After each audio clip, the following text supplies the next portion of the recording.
I guess the batting once again a worry, and I guess it's the nature of T20 cricket that you can get off to a great start, and you don't want batsmen to go to their shells. But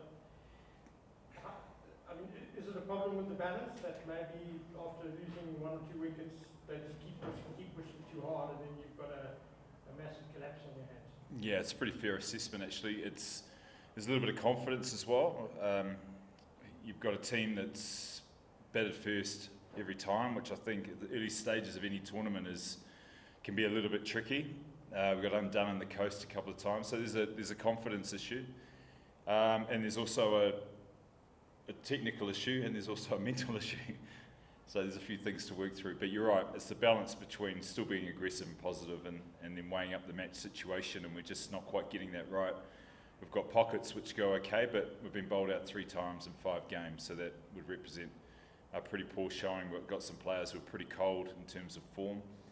And that happens, you tend to nick the first or second ball or down leg side, so you get a bit of a run of dismissals, which you need the rub of the green to go your way to get that confidence back. But saying that, it's 5 games in, we've won 2.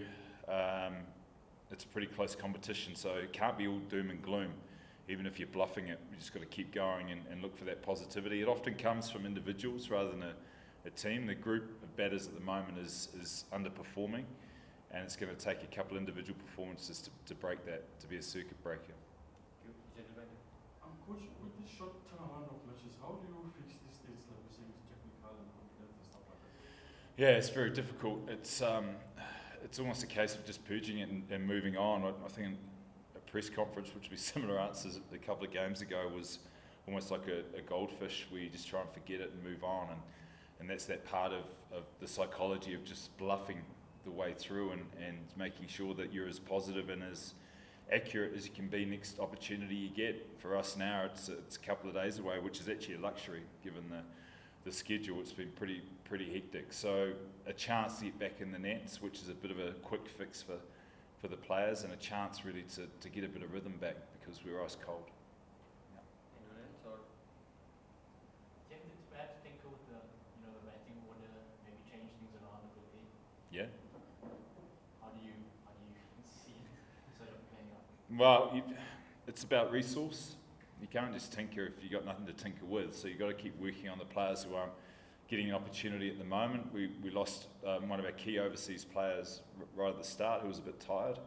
And so that's left a bit of a hole. And unfortunately, the opportunities that the other players have been given haven't been taken yet. We've got some players still sitting there that we can work hard with, and maybe that opportunity will come. But you want to get into a situation where you've still got a semblance of game plan and not just hoping that a player's going to do well. So we'll train hard. You win a couple of games, you're back near the top. That's how close it is. So I've been in these situations a lot of times, and it's not panic, but it's just providing an opportunity for the players to bounce back. And resilience is going to be the key word. Coach, how key is yesterday's template, because the top 3 provided runs in yesterday's work, and going to Premier where you take pitch that requires the top 3 to again have provided the base of the runs. How important is taking yesterday's template and pushing it through for the rest of the tournament? Yeah, it's everything. It's your top 3 win tournaments. They get the majority of the runs. Top 4 can probably squeeze into that group as well. But if you get a couple of hot hands at the top, then it just makes everything easier. You've got players who are coming in at the right time. What we are doing is getting players who are having to play a different role because the timing is too early. So when you select a batting order, you look at ideal times, and we've got some power from Gregory, obviously Ferreira and Shepherd, but not when they're coming in 6 overs. So there's a responsibility to get batters in at the right time. And the first guys that get there are the openers in top 3, so they get the opportunity to do that. He's finding patience, because it's clear that batting quickly isn't an issue.